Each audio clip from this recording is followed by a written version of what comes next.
Okay, so as you can guess by the title, today I'm going to be trying to teach you guys how to do Greninja Footstool combos. Now, I think that Greninja can do a ton of things out of Footstool, and I personally think that it's some of the most stylish things in the game. And so today I just want to show you guys what I do to do them and what situations you can do them in. So without further ado, let's get started. Now, I just want to preface that, yes, I'm using the training mode mod pack, so even if the combo counter in the little right hand side of the screen says that it's not a true combo, it is. It's just that the smash counter is really bad at counting the combos. Now I will say that a lot of these are DI dependent, and so DI away kills a lot of these setups and combos, but honestly I hit them a lot of the time, so I don't think that it's too much of a deal. If you can just react to DI, then you're fine just like hitting a fair or a bear if you can't get the footstool. I also set the CPU to air dodge just to prove that it's a true combo as well. So let's go ahead and get started. So the first thing that I want to show you guys is how I personally do it. Now I don't think that I have the best method of doing it, but it's just the way that I got used to doing it, and it's the way that I'm just going to show you guys how to do it today. There's a much better way that I'll try to also show you as well. So I set both of my shoulder buttons. This is my L, so this is my controller here, so this is my L over here, and so I set this button to jump, and I also set this button to jump as well. And so what I'll do is I'll kind of mash in between both of them to get the jumps out as fast as possible, and it allows me to footstool out of shield. It allows me to get footstool combos. The best method to doing it is probably just setting your L button to jump and just trying to time your L button presses to when you need to, so you don't burn your double jump before you have to, and you can accurately get the timing down. And this is really important for Greninja trying to do the timing method, because his short hop is really high, and so a lot of the time if you try to mash like I do, and I run into this a lot, is you'll jump over your opponent before getting the footstool, and you'll just kind of completely jump over them. Now I know that Nair kind of just stops you in your place, but sometimes you can hit the Nair, sometimes you hit their shield, or sometimes they spot dodge a roll, leaving you really open to getting hit or punished. And I also want to preface that the way that I do it isn't the best way for two reasons. The one that I just explained, and then also when you go to do your jumps, you have to let go of this button first before you press this button, or else your jump doesn't come out. Because if I press and hold this jump button and then I press this one, that second jump is not going to come out at all. It doesn't even register as an input. I just do that just because my hand, it kind of hurts. Trying to press the L button really fast and trying to time it as well is really hard for me. I don't even try to time it anymore because I'm just really bad at it, one. And two, it kind of hurts my hand to do the two fast input jumps like that. Alright, so now I want to talk about some situations where footstooling can be a good idea. One, footstool out of shield. Everyone knows about it. Everyone knows that it's Greninja's probably best option out of shield.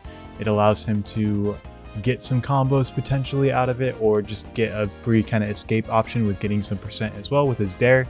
And it's just his fastest option in general when he kind of lacks that. So it really helps Greninja out a lot. Now at lower percents, it isn't really too useful because the spike hitbox allows the opponent to act before you get to. And so in those cases, you can footstool out of shield, and it's mostly just a get off me tool, just kind of an escape. You kind of reset the situation. You try to land, it's not the greatest, but you kind of just get away from them. Now, footstooling out of shield only really happens when someone comes at you with an aerial and they land like kind of directly on you. Like think of Fox Nair or Wolf Nair or something like that. They land right on you, and then you can get a footstool out of shield, and then you do the Nair immediately after. Now at mid percents, this can vary depending on the character's weight and everything like that. Wolf is usually around like 60%.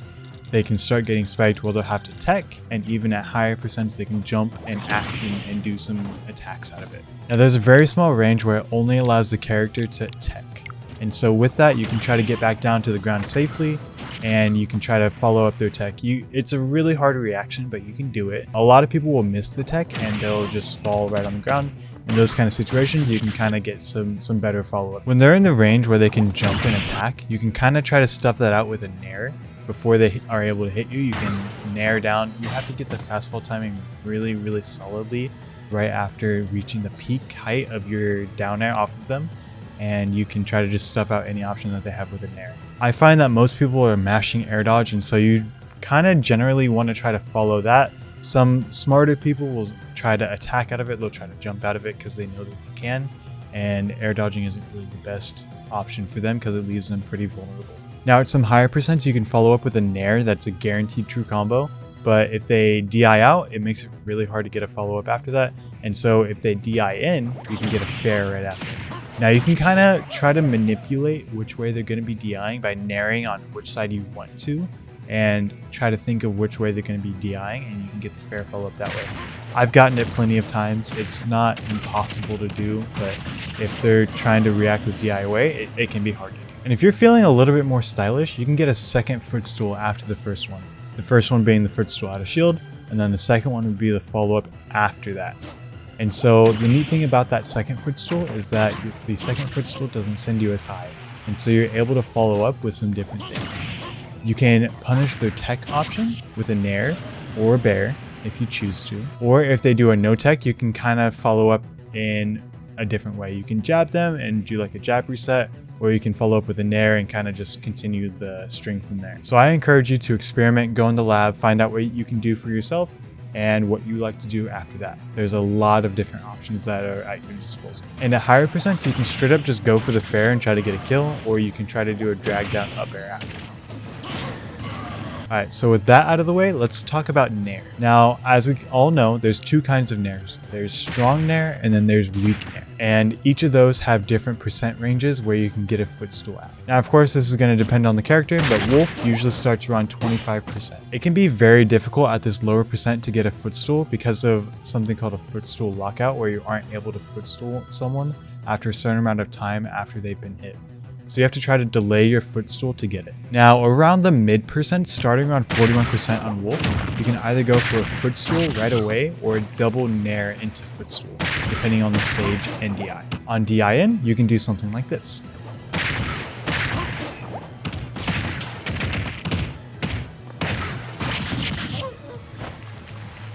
When going for a Footstool right away, you want to be sure to account for the Footstool lockout that I was talking about. I do so by slightly walking before trying to go for the Footstool there. On DI out, it's still possible to get the Footstool, but it's really hard as you have to really chase them after the man to try to get it. This would be harder to react to, but it is possible, and I would recommend usually going for something like this.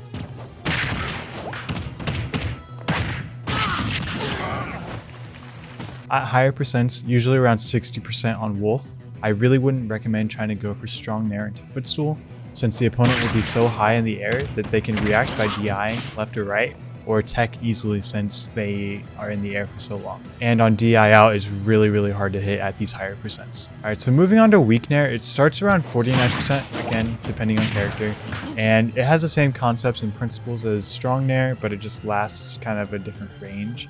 And so usually it's from 49% to 76%. Again, this is on Wolf. Alright, so now moving on to my favorite way of getting Footstools is off of platforms. I usually like to set up people on platforms by using like down tilt or Nair, and I wait for them to tech and then I try to cover their option with a Footstool. Now, I covered this in one of my shorts, and so if you want to see that, the link is going to be right up here. And so go ahead and click on that and you can see how I react Footstool people on platforms. Anyway, that's going to be it for this video. Let me know if you have any questions. Let me know if you liked it by pressing the like button down below, and also subscribing if you're new here. Thank you so much, and I hope you guys have a good rest of your day.